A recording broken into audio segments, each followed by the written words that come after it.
Good evening traders. കഴിഞ്ഞ ദിവസത്തെ weekly അനാലിസിസിൽ പറഞ്ഞതുപോലെ തന്നെ മാർക്കറ്റ് ഈ ഒരു കൺസോളിഡേഷൻ ബ്രേക്ക് ചെയ്ത് ഇന്ന് 89 പോയിൻ്റ് ഗ്യാപ്പ് അപ്പിൽ ഓപ്പൺ ചെയ്യുകയും അവിടുന്ന് ഏകദേശം 100 പോയിൻ്റ് ആദ്യത്തെ 15 മിനിറ്റ്സിൽ മാർക്കറ്റ് മുകളിലേക്ക് കയറി എൻ്റെ സ്ട്രാറ്റജി പ്രകാരം ടാർഗറ്റ് 1-ൽ ഹിറ്റ് ചെയ്യുകയും ചെയ്തു.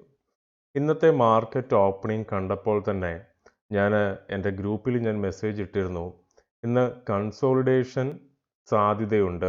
അതായത് 89 പോയിൻറ്റ്സിലാണ് ഗ്യാപ്പ് അപ്പ് വരുന്നത്. ഇന്ന് കൺസോളിഡേഷൻ സാധ്യതയുണ്ട്. അതുകൊണ്ട് തന്നെ എനിക്ക് മുൻകൂട്ടി എൻ്റെ സ്ട്രാറ്റജി എനിക്ക് ആ ഒരു ഇൻസൈറ്റ് തന്നതുകൊണ്ട് തന്നെ ഞാൻ ഇന്നത്തെ ദിവസം ട്രേഡുകളൊന്നും എടുത്തിരുന്നില്ല. നമ്മളൊരു ഹയർ ടൈം ഫ്രെയിമിലാണ് ഞാൻ എൻ്റെ ഫോർമുല വെച്ചിട്ടാണ് ഞാൻ ഈ അപ് ട്രെൻഡ് കണ്ടുപിടിച്ചിരിക്കുന്നത്. അങ്ങനെയാണെങ്കിൽ നമ്മുടെ ഫസ്റ്റ് ടാർഗറ്റ് എന്ന് പറയുന്നത് 26,130 ആയിരിക്കും. അതിൻ്റെ ഇമ്പോർട്ടൻ്റ് ആയിട്ടുള്ള റൂൾ എന്ന് പറയുന്നത് ഇതിന് മുകളിലായിട്ട് ഈ ഒരു ലെവലിന് മുകളിലായിട്ട് മാർക്കറ്റ് കയറിപ്പോകണം ഏതെങ്കിലും ദിവസം. 19-ാം തീയതി പറഞ്ഞതുപോലെ തന്നെ മാർക്കറ്റ് അപ് ട്രെൻഡ് ബ്രേക്ക് ചെയ്ത് കഴിഞ്ഞു കഴിഞ്ഞാൽ അവിടുന്ന് ടാർഗറ്റ് 1-ൽ വരുമെന്നായിരുന്നു പറഞ്ഞിരുന്നത്. അതുപോലെ തന്നെ ഇന്ന് മാർക്കറ്റ് ടാർഗറ്റ് 1-ൽ എത്തുകയും ചെയ്തു. പക്ഷേ ഇവിടെ നമ്മുടെ നിഫ്റ്റിയുടെ ചാർട്ടിൽ മൂവ്മെൻറ്റ്സ് ഉണ്ടായിട്ടുണ്ടെങ്കിലും പ്രീമിയം ചാർട്ടിൽ മാർക്കറ്റ് മൂവ് ചെയ്തിട്ടുണ്ടായിരുന്നില്ല. ആ ചാർട്ട് പ്രീമിയം ചാർട്ടിൽ ഇങ്ങനെയായിരുന്നു മാർക്കറ്റ് ഉണ്ടായിരുന്നത്. ഞാൻ 25,900-ൻ്റെ ആണ് എടുത്തു വെച്ചിരുന്നത്. ഇവിടെ മാർക്കറ്റ് ഇന്ന് ഗ്യാപ്പ് അപ്പിൽ ആദ്യത്തെ 15 മിനിറ്റ്സിൽ 151 നിന്ന് 100 പോയിൻ്റ് തന്നെ മൂവ് ചെയ്ത ശേഷം അവിടുന്ന് കൺസോളിഡേഷനായിരുന്നു ഇട്ടിരുന്നത്. ആദ്യത്തെ 5 to 15 മിനിറ്റ്സ് എന്ന് പറയുന്നത് വളരെ ക്രൂഷ്യലാണ് ഒരു ദിവസത്തെ ട്രേഡിങ്ങിന്. ഇവിടെ നമ്മൾ ട്രെൻഡ് മനസ്സിലാക്കാതെ ട്രേഡ് എടുക്കുന്നത് ചാർട്ടൻ ട്രേഡുകളാണ്. അങ്ങനെയുള്ള ട്രേഡുകൾ എടുത്തു കഴിഞ്ഞാൽ അത് ഭൂരിപക്ഷവും 95% ലോസിലായിരിക്കും അവസാനിക്കുക.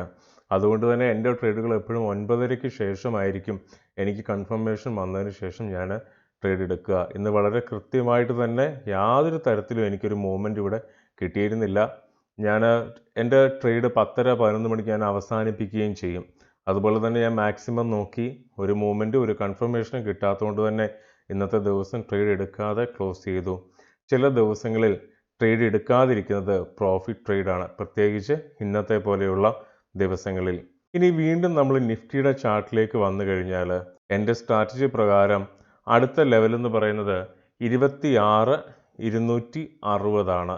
അതായത് ഈ ഒരു ലെവലാണ്.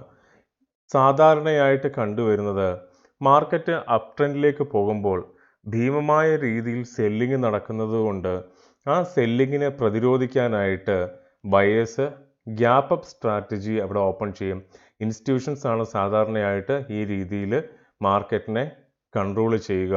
കഴിഞ്ഞ ദിവസവും ഇന്നും ഗ്യാപ്പ് അപ്പ് ഇട്ടു, നാളെയും ഗ്യാപ്പ് അപ്പ് ഇട്ട് ഈ ഒരു ലെവലിൽ ഹിറ്റ് ചെയ്യാനായിരിക്കും സാധ്യത കൂടുതൽ. ഇനി ഇതിൽ വേറൊരു അപകടം ഒളിഞ്ഞിരിക്കുന്നുണ്ട്.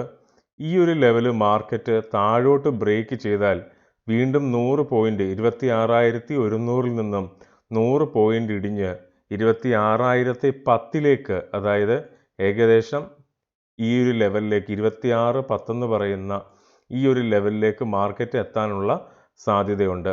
അതിന് മാർക്കറ്റിനെ വിട്ടുകൊടുക്കാൻ ഇപ്പോഴത്തെ അവസ്ഥയിൽ ബയേഴ്സ് തയ്യാറാവുമെന്ന് തോന്നുന്നില്ല. കാരണം ഇവിടെ എല്ലാം ബയേഴ്സ് ട്രേഡ് കയറിയിട്ടുണ്ട്, അല്ലെങ്കിൽ ഇൻവെസ്റ്റ്മെൻറ്റ് നടത്തിയിട്ടുണ്ട്.